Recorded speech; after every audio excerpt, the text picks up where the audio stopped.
அரசியல் அரங்கத்திற்கு வணக்கம். வணக்கம். இன்றைய தினம் பல்வேறு செய்திகள் வந்திருக்கு. அதில் முக்கியமான சில செய்திகளை மட்டும் பார்ப்போம். தமிழகத்திற்கு சீமான் ஒரு தவிர்க்க முடியாத தலைவர் அப்படிங்கிற கருத்தை இன்னைக்கு உயர்நீதிமன்ற மதுரை கிளை பதிவு பண்ணிக்கிறதா நம்ம பார்க்குறோம். அதோட பின்னணி தகவல்கள் என்ன?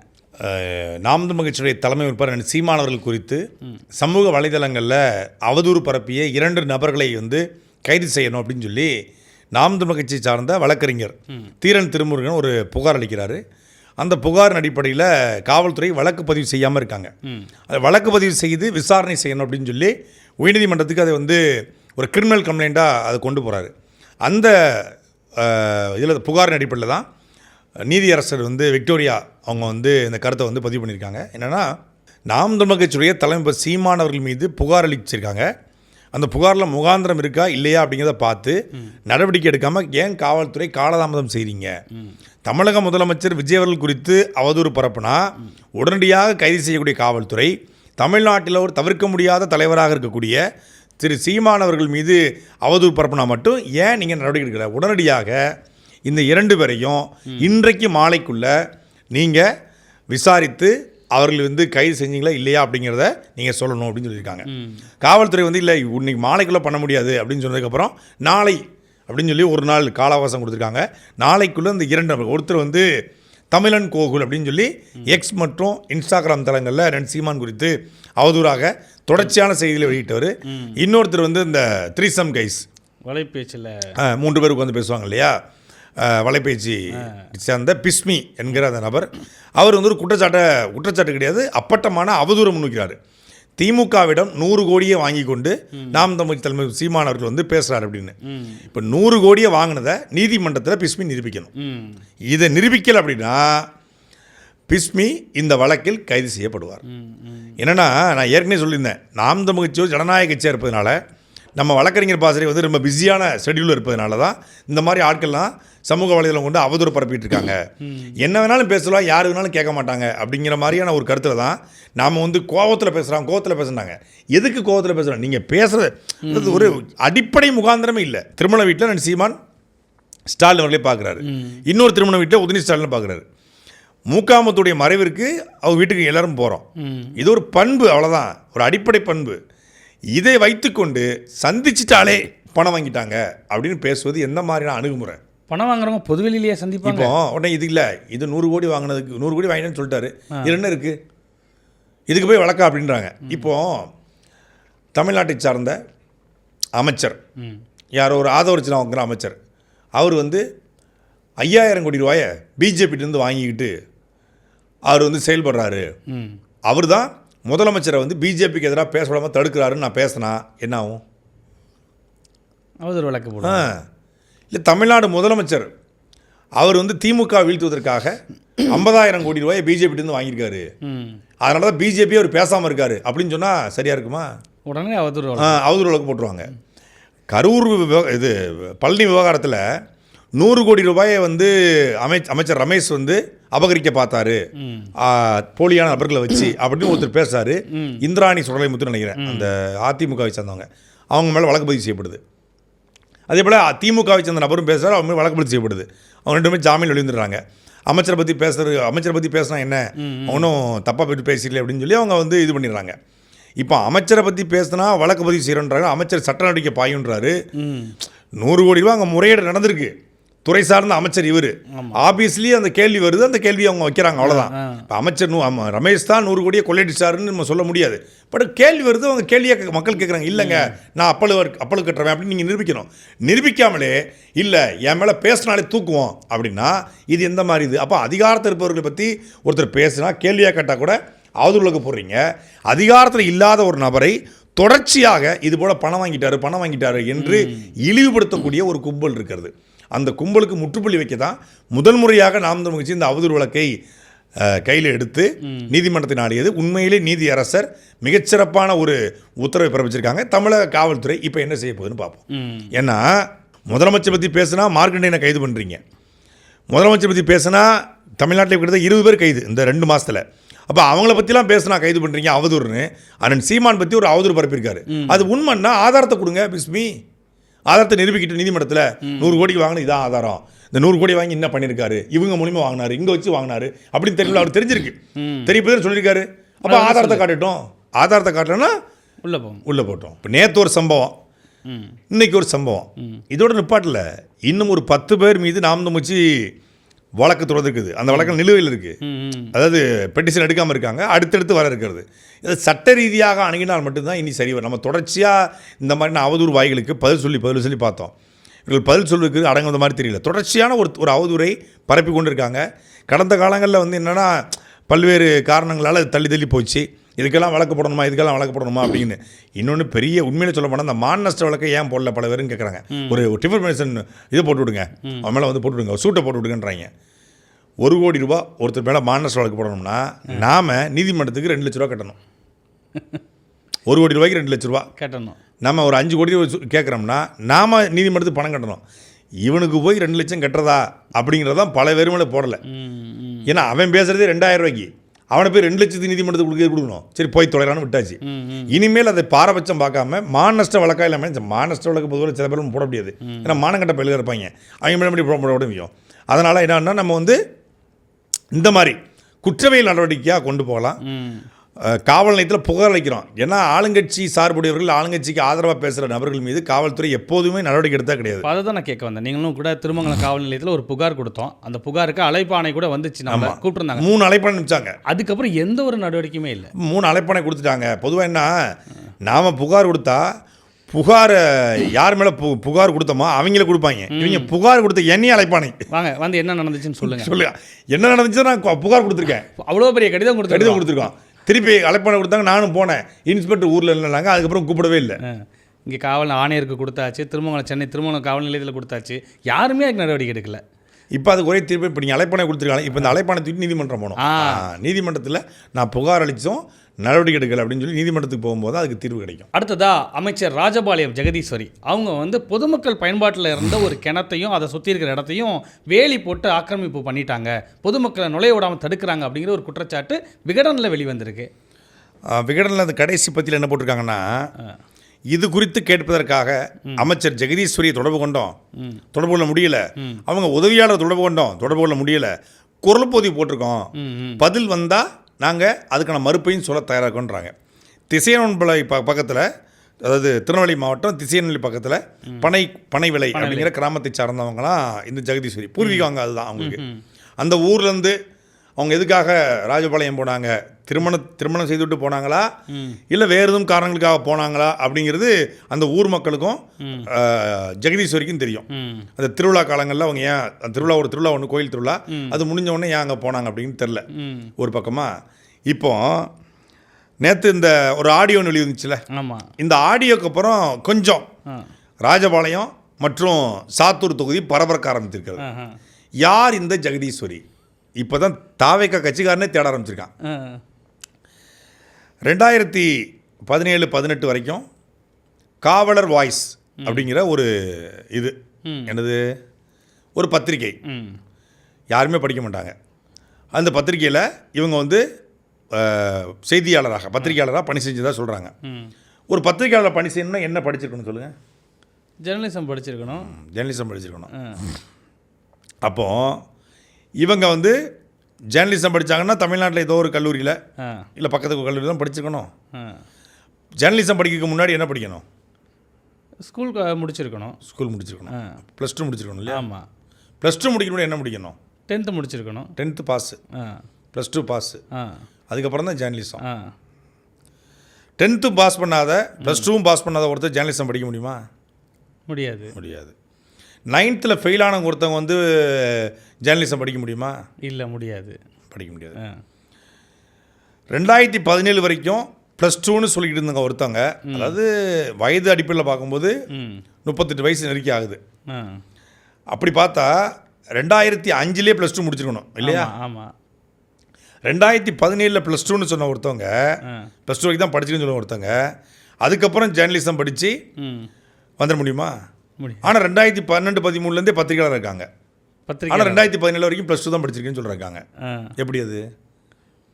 எங்கே பிசியோதெரபி முடித்தாங்க, எங்கே ஜேர்னலிசம் முடித்தாங்க? தனக்கு பேருக்கு முன்னாடி டாக்டர் ஜெகதீஸ்வரி, பிஎஸ்சி டாக்டர். என்ன டாக்டர் இவங்க? எம்பிபிஎஸ்ஸா, எம்டியா, எம்டி ஜிஓவா, எம்டி ஓஜியா, இது இல்லை ஆர்த்தோபெட்டிஷனா, இல்லை எம்எஸ் சர்ஜனா, இல்லை புரியல எனக்கு, இல்லை தெரியல எனக்கு, உண்மையிலே தெரியல எனக்கு. அதாவது டாக்டர் ஜெகதீஸ்வரி பிஎஸ்சி ஜேர்னலிசம், இந்த சான்றிதழ் எங்கே படிச்சீங்க அப்படின்னு தகவல் அறியும் உரிமை சட்டத்தில் ஒருத்தர் கேள்வி எழுப்புறார். எங்கே முறைப்படி கேள்வி எழுப்புறார். இதற்கு எந்த பதிலும் இல்லை. ஒரு தமிழ்நாட்டினுடைய மகளிர் நலர் மற்றும் சமூக நலத்துறை அமைச்சர், சரியா, தமிழ்நாட்டுடைய மாண்புமிகு அப்படின்னு போடுற இடத்துக்கு அமைச்சர், அரசு பதவி வைக்கிற ஒரு அமைச்சர், தாவேகாவுடைய மாவட்ட செயலாளர், ராஜபாளையத்துடைய பெருமக்களால் மேன்மிகு மக்களால் தேர்ந்தெடுக்கப்பட்ட சட்டமன்ற உறுப்பினர், கல்வி தகுதி என்ன, உண்மையான டாக்டரா எங்கே படிச்சீங்க, பிசியோதெரபிஸ்டா எங்கே படிச்சீங்க, பிஎஸ்சி ஜேர்னலிசம் எங்கே முடிச்சிங்க, +2 எங்கே படிச்சீங்க, சான்றிதழ் எங்கே காட்டுங்க பார்ப்போம். காட்டணும்ல, அடுத்தடுத்து இருக்குது. இப்போ அடுத்தடுத்த நாட்களில் சான்றிதழே எடுத்து போடுறோம். இவங்க எங்கே படித்தாங்க, எங்கே ஸ்கூல் முடித்தாங்க, எந்த ஸ்கூல் வரைக்கும் முடித்தாங்க, இவங்க பாண்டிச்சேரியில் போய் என்ன பண்ணாங்க, எந்த சான்றிதழ் வாங்கினாங்க அப்படிங்கிற வரைக்கும் எடுத்து வெளியே போடுவோம். அதாவது தாவைக்காவை சார்ந்த ஒரு கிட்டத்தட்ட 25 எம்எல்ஏக்கள் மீது கல்வி தகுதி கேள்விக்குறியாக்கப்பட்டிருக்கு. குறிப்பாக இன்க்ளூடிங் ராஜ்மோகன் உட்பட கல்வி அமைச்சர். ஆமாம், இந்த கல்வி தகுதியெல்லாம் சரியான ஒரு நபர், ஒரு வழக்கறிஞர் உட்கார்ந்து ஆய்வு செய்து வழக்க போட்டால் 25 எம்எல்ஏக்களுடைய பதவி பறிக்கப்படும். இவ்வளவு மட்டமான ஒரு அஃபிடவிட்டை யாராலும் தாக்கல் செய்திருக்க முடியாது. அதை தேர்தல் ஆணையமும் அதை கண்டுகொள்ளலை, தமிழகத்தினுடைய உளவுத்துறையும் கண்டுகொள்ளலை. பொதுவாக இந்த மாதிரி குளறுபடிகள் இருந்தால் அமைச்சர் பதவி கொடுக்க மாட்டாங்க. அதனால தான் இவங்க வந்து சஃபுல் பண்ணும்போது ஜெகதீஸ்வரியை தூக்கலான்னு முடிவு பண்ணியிருக்காங்க போல இருக்கு. உளவுத்துறை கொஞ்சம் சொல்லியிருப்பாங்க போல அந்த ரிப்போர்ட்டில். ஆமாம், சஃபுல் அடுத்து சஃபுல் இந்த பட்ஜெட்டுக்கு பிறகு பண்ணுறாங்களாம். அது ஒரு 5 அமைச்சரில் தூக்குற மாதிரி இருக்காங்க. சென்னையை சார்ந்த ஒரு அமைச்சர் ஒருத்தர், அப்புறம் தென் மாவட்டத்தை சேர்ந்த ஒரு அமைச்சர் ஒருத்தர், அவராகவே விரும்பி போய் போகிறான்னு சொல்கிறாராம். இன்னொருத்தர் வந்து இவங்க தூக்கலான்னு முடிவு பண்ணுறாங்க. அப்போது அதுக்கு முதன்மையான காரணம்னா இந்த குற்றச்சாட்டு இருக்கிறது. இப்போ இது உண்மையா பொய்யா என்பதற்கு அவங்க போட்டிருக்கிற இதுவே சான்று. Doctor K Jegadeeswari BSc journalism. இவங்க பிஎஸ்சி ஜேர்னலிசம் படித்ததாக ஒரு யூனிவர்சிட்டியை சொல்கிறாங்க. அந்த யூனிவர்சிட்டியில் கேட்டால் பிஎஸ்சி ஜேர்னலிசமே இல்லை. பிஏ ஜேர்னலிசம் இருக்குது, எம்ஏ ஜேர்னலிசம் இருக்குது, பிஎஸ்சி ஜேர்னலிசம் இல்லை. ஆனால் இவங்க அந்த யூனிவர்சிட்டி தான் பிஎஸ்சி ஜேர்னலிசம் படித்ததாக சொல்கிறாங்க. இப்படி மிகப்பெரிய முரண்பாடுகள் அவங்களுடைய கல்வி குறித்து எழுந்திருக்கிறது. நேற்று இந்த உரையாடல் கேட்டப்போ தான் எனக்கு ஒரு கேள்வி எழுந்துச்சு. அந்த ஜட்டி சம்மந்தமான உரையாடல், அந்த உரையாடலை கேட்டப்போ தான் எனக்கு ஒரு கேள்வியே எழுந்துச்சு. என்னென்னா, அந்த உரையாடல் இவங்க பேசுகிற அந்த டோன் இருக்குல்ல, அந்த வார்த்தைகள், ஒரு டாக்டர், ப்ராக்டிசிங் டாக்டர்னு போட்டிருக்காங்க. அந்த டாக்டருடைய வார்த்தைகள் போல இல்லை, ஒரு பொலிட்டிக்கலான ஒரு பொலைட்டான வேர்ட்ஸ் மாதிரி இல்லை. எந்த டாக்டரும் வந்து என் ஏரியாவுக்கு வரட்டும் அவனை வந்து பண்ண மாட்டாங்க. டாக்டர் கழட்டுவாங்க, ஊசி போடுறதுக்கு ஜட்டியை கழட்டுவாங்க, இந்த மாதிரி பண்ண மாட்டாங்க. அதுவும் நர்ஸு தான் கழட்டுவாங்க அவங்க. அப்போது இதில் ஏதோ ஒன்று முரண்பாடு இருக்க அந்த சொல்லுவாங்க இல்லையா, நமக்கு சில பேரை பார்த்தாலே தெரியும், சில பேருடைய நடவடிக்கைகளை பார்த்தா தெரியும். அப்படி நடவடிக்கைகள் இதெல்லாம் பார்க்கும்போது இதில் ஏதோ ஒன்று உதைக்குது அப்படின்னு சொல்லி ஒரு சின்ன ஆய்வு, இந்த எம்எல்ஏக்கெலாம் ஆய்வு பண்ணுற மாதிரி நான் ஒரு ஆய்வில் இறங்கினேன். இந்த ஆய்வில் இறங்கும்போது இது வரைக்கும் வந்துக்க ரிசல்ட் தான் இது. நான் ஆய்வு முடிவுகள் இல்லை, கன்க்ளூஷன் வேறு மாதிரி இருக்கும். அது கொஞ்சம் இன்னும் ரொம்ப பயங்கரமாக இருக்கும். அது தாவேக்காரங்களுக்கே அதிர்ச்சி ஏற்படுத்தும். நேற்றுலேருந்து இன்றைக்கி வரைக்குமான ஆய்வு தகவல் இது. ஆமாம், இப்போ 24 இன்னைக்கு வீடியோ லேட்டானது காரணமே அதுதான். கிட்டத்தட்ட ஒரு 350 பேருக்கு கால் பண்ணியிருக்கேன். ஒன்லி ராஜபாளையம் அண்டு திசைமலை ஏரியாவில் பூரா நம்ம அங்கே சொந்தக்காரங்க நண்பர்கள் நிறைய பேர் இருக்காங்க. நமக்கு 350 பேருக்கு கால் பண்ணதில் பல அதிர்ச்சியான திடுக்கிடும் தகவல் கிடைச்சு. சில விஷயங்களை என்னால் ஜீரணிக்க முடியல, சிலது தொண்டை வரைக்கும் நிற்கிது, சிலருக்கு நெஞ்சு குழிக்கிலே போட்டு அடக்கிக்கிட்டு இருக்கேன். நம்ம முதல் மரியாதை சிவாஜி ஐயா மாதிரி நெஞ்சு குழிக்கிலே போட்டு அடக்கிக்கிட்டு இருக்கேன். சிலது வந்து வயிற்றுக்கும் தொண்டைக்கும் உருண்டுக்கிட்டு இருக்கு. உருவம் இல்லாத ஒரு உருவம் இல்லாத உருண்டை கொண்டு வயிற்றுக்கும் தொண்டைக்கும் உருண்டு கொண்டு இருக்கிறது. ஐயா வைரமுத்து சொன்னது போல நான் எதை மெல்றது எதை சொல்கிறேன்னே தெரில. சில விஷயங்களை சொன்னால் சாட்டை சேனல் வேறு மாதிரி சேனலாக மாறிடும். ஐயோ ஆமாம், அதனால் நமக்குன்னு ஒரு கண்ணியம் இருக்குது.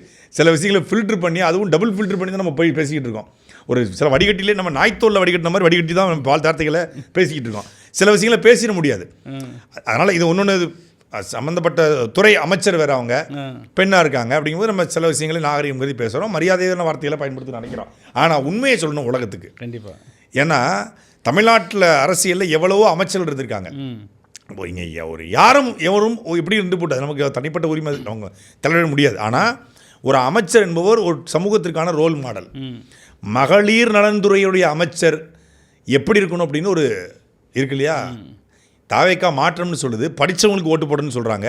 இதுதான் நீங்கள் படித்தவர்களுக்கு ஓட்டு போட்ட லட்சணமா என்கிற கேள்வி எழுப்பி இருக்குது. நாம் தமிழ் கட்சியில் ராஜபாளையத்தில் ஒரு மிகச்சிறந்த ஆளுமையான ஒரு சட்டமன்ற வேட்பாளர் பாட்டினாங்க. சிறந்த பண்பாளன், சிறந்த அறிஞன், சிறந்த மருத்துவர், உண்மையான மருத்துவருங்க. மருத்துவம் படித்த மிகச்சிறந்த மருத்துவத்துலேயும் நீங்கள் டாக்டர் படித்தவங்களாம் டாக்டர் ஆக முடியாது. ப்ராக்டிசிங் டாக்டர் கூட டாக்டர்னு சொல்ல முடியாது. உண்மையிலே அவன் டாக்டர். உண்மையிலே இந்த மருத்துவத்தில் ஆய்ந்து தெரிந்த ஒரு மருத்துவர். அவருடைய வார்த்தைகளில் மிகச்சிறந்த கண்ணியங்கள் இருக்கும், ஏன்னா படித்தவர். அப்படிப்பட்ட ஒரு மருத்துவர் கார்த்திகேயனை நிப்பாட்டினோம். அவரை புறக்கணித்து விட்டு தேர்தல் பரப்புரைக்கு கூட ஒழுங்காக வராத இந்த ஜெகதீஸ்வரியை தேர்ந்தெடுத்த ராஜபாளைய மக்களுக்கு இன்னும் பல செய்திகளை, அதிர்ச்சியூட்டும் செய்திகளை சொல்ல வேண்டியிருக்கு. சொல்லுவோம், தொடர்ச்சியாக சொல்லுவோம். அடுத்ததா நெல்லை மனோன்மணியம் சுந்தரனார் பல்கலைக்கழகத்தில் பட்டமளிப்பு விழா நடந்துச்சு. அங்கே வந்து மறுபடியும் தமிழ்த்தாய் வாழ்த்தை 3வது இடத்துக்கு கொண்டு போயிட்டாங்க. அதாவது தமிழ்நாட்டுடைய அமைச்சரவை பதவியேற்பிலும் சரி, முதலமைச்சர் பதவியேற்பிலும் சரி, தமிழ்த்தாய் வாழ்த்து தாமதமாக பாடப்பட்டுச்சு, 3வதாக பாடப்பட்டுச்சு. அப்பொழுது சொன்னது இது ஆளுநருடைய புரோட்டோக்காலு, எங்ககிட்ட அவங்க எதுவுமே சொல்லலை, அந்த கேசட்டை ஒளிநாடாவை இயக்குவோர் இயக்கிவிட்டார் என்று ஆதவர்ஜுனா, ராஜ்மோகன் உள்ளிட்ட தாவேக அமைச்சர்களும் சரி எல்லாரும் சொன்னாங்க. திருப்பி சட்டசபைக்குள்ள தமிழ்த்தாய் வாழ்த்து முதல்ல பாடப்பட்டு தேசிய கீதம் 2 முறை பாடப்பட்டுச்சு. கேட்டதுக்கு வந்து 2 முறை பாட என்ன தப்பு, அதாவது தமிழ்த்தாய் வாழ்த்தை பாடியாச்சுல அப்படின்னு சொல்லி சொன்னாங்க. இப்பொழுது அந்த தமிழ்த்தாய் வாழ்த்தை இயற்றிய மனோன்மணியம் சுந்தரனார் பெயரில் இருக்கக்கூடிய பல்கலைக்கழகத்திலே அவர் இயற்றிய பாடலை அவருடைய பல்கலைக்கழகத்திலேயே நீங்கள் வந்து 3வதாக பாடுவது கேட்டால் இது ஆளுநருடைய புரோட்டோக்கால்ன்றாங்க.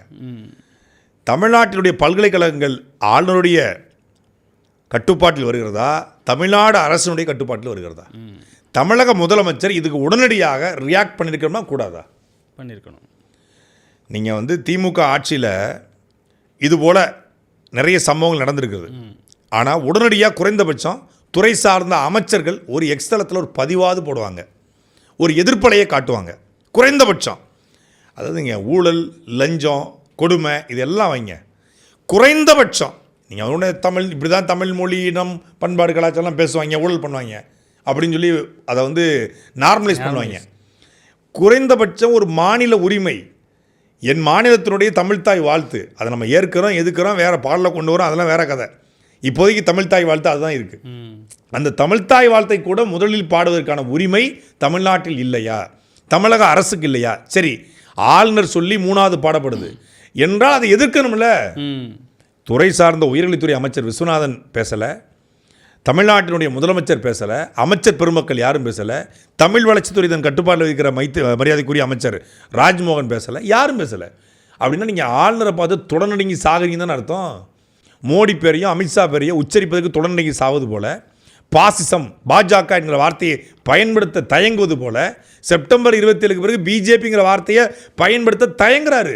இப்போ ஆளுங்கட்சியாக வந்த பிறகு அவங்க தயவில் தான் இந்த ஆட்சி நடக்குதோ அப்படிங்கிற சந்தேகம் இருக்குது. அதைத்தான் ஆளூர் ஸ்டானவாஸ் கேட்குறாரு.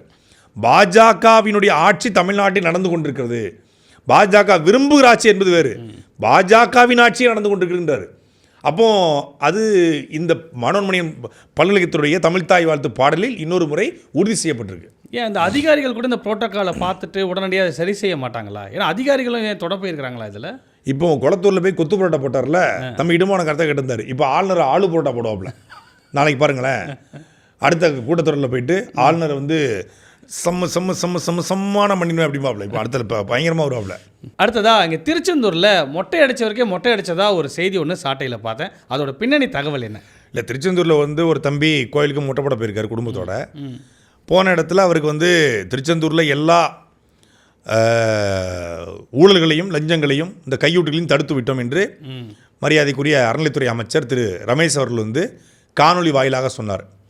பக்தர்களோடு பக்தராக அவரே போய் நின்று அங்கே இருக்கக்கூடிய அர்ச்சகர்களை பிடித்து வழக்கு பதிவு செய்து அர்ச்சகர்கள் மீது இது மன்னிப்பு கடிதம் மொட்டை போட்டவங்களுக்கு மட்டும் பணியிலேருந்து நீக்கினார், சஸ்பெண்ட் பண்ணார். இதெல்லாம் பண்ணாப்புல. திருச்செந்தூரில் எப்படி மாறிடுச்சு பாருங்கள். 5-6 புரோக்கர்கள் நிற்பாங்க, இப்போ அப்படியே மாறிடுச்சு அப்படின்னு சொல்லிட்டு இருந்தாங்க. இப்போ அந்த தம்பி இது எல்லாமே நாடகம், ஒரு நாள் கூத்து. மீண்டும் திருச்செந்தூர் பழையபடி திரும்பி இருக்கிறது. அதே கையூட்டு, அதே ஊழல், அதே கரப்ஷன் அங்கே தொடங்கி இருக்கிறது. திருமண பக்கமெல்லாம் இந்த மாதிரி பணம் கேட்டு மிரட்டுறாங்க அப்படிங்கிறத காணொலியாக போடுறாரு. இந்த காணொலியை பாலிமர் நியூஸ் 24/7 2 பேரும் முதல்ல எடுத்து போடுறாங்க. முதல்ல எடுத்து போட்டதுக்கப்புறம் மற்ற தொலைக்காட்சியெல்லாம் போட ஆரம்பிக்குது. முதல்ல போட்டவங்க அரை மணி நேரத்தில் முதல்ல நிற்கிறாங்க, டெலிட் பண்ணுறாங்க, முதல்ல நீக்கிறாங்க. நீக்கினதுக்கு அவர் வீடியோ போடுறாரு. ஏன் நான் காணொலி போட்டேன், என் காணொலி எடுத்து நீங்கள் போட்டீங்க, அரை மணி நேரத்தில் ஏன் நீக்கினீங்க? நான் வந்து சொன்னது உண்மை, வேணா போய் விசாரிச்சுக்கோங்க. நீங்கள் விசாரிச்சுட்டு நீங்கள் வந்து இல்லை இவர் சொன்னது பொய்ன்னு சொல்லி அங்கே இப்படி அர்ச்சகரில் வைத்து வீடியோ போட்டுக்கணும். அவர் வீடியோ வச்சுட்டு இந்த வீடியோ டெலிட் பண்ண வேண்டிய அவசியம் இருக்குது. அப்போ அந்தளவுக்கு கருத்து சுதந்திரம் தமிழ்நாட்டில் இல்லையா? இல்லை, நியூஸ் 24/7 பாலிமரும் வேறு எதுக்காகவோ வேலை பார்க்குறதா அப்படிங்கிற கேள்வியை அந்த மொட்டை போட்ட தம்பியே எழுப்பியிருக்காரு. திருச்செந்தூருக்கு போய் மொட்டை போடுவோம், இப்போ மொட்டை போட்ட எனக்கே மொட்டையை போட்டாங்கன்னு இருக்காப்புல. ஏற்கனவே பழனி கோயிலுக்கு மொட்டை போட பார்த்தாங்க, இப்போ திருச்செந்தூருக்கு மொட்டை போட்டுக்கிட்டு இருக்காங்க. திருச்செந்தூர் கோயிலுக்கு நீங்கள் மொட்டை போடுவாங்க, மொட்டை போடுற இடத்துல நமக்கு மொட்டையை போட்டாங்க. தரிசனம் 100 ரூபா டிக்கெட், தரிசனம் 200 ரூபா. நானே என் வைப்பு போனதுனால 200 ரூபா டிக்கெட் கொடுத்தாங்க. டிக்கெட்டில் 200 ரூபா எழுந்துச்சு, உள்ளே கிழிச்சு கொடுத்தாங்க. உள்ளே போனோம், போகிற வழியில் ஒருத்தர் அந்த டிக்கெட்டை வாங்கி வச்சுக்கிட்டாரு. இப்போ நான் 200 ரூபா டிக்கெட் பே பண்ணியிருக்கேன், அதுக்கான பில் இல்லை. இது எப்படி கரெக்டாக இருக்குன்னு எனக்கு தெரியல. நாம் பே பண்ணியிருக்க 200 ரூபாய்க்கு பில் இல்லை. சரி, ஓகே. அடுத்து அதுலேருந்து அப்படி கிராஸ் பண்ணி உள்ளே போனால் தேங்காய் உடைக்கிறான்ட்டு நாங்கள் வெளியில் தேங்காய் பை வாங்கினோம். இந்த தேங்காய் பை உள்ள தேங்காய் இருக்குது, பழம் இருக்குது, வெத்தலை இருக்குது, பன்னீர் இருக்குது, அப்புறம் திரி இருக்குது, சாம்பிராணி, நிறைய ஐட்டங்கள் இருக்குது. இதெல்லாம் சேர்த்தே 100 ரூபா தான். உள்ளே ஒருத்தர் வந்தார், வந்து குடும்பம் நான் உடச்சு தரேன் அப்படின்ட்டு வாங்கினார். வாங்கி போய் உடச்சிட்டு வந்து 100 ரூபா கேட்குறாரு.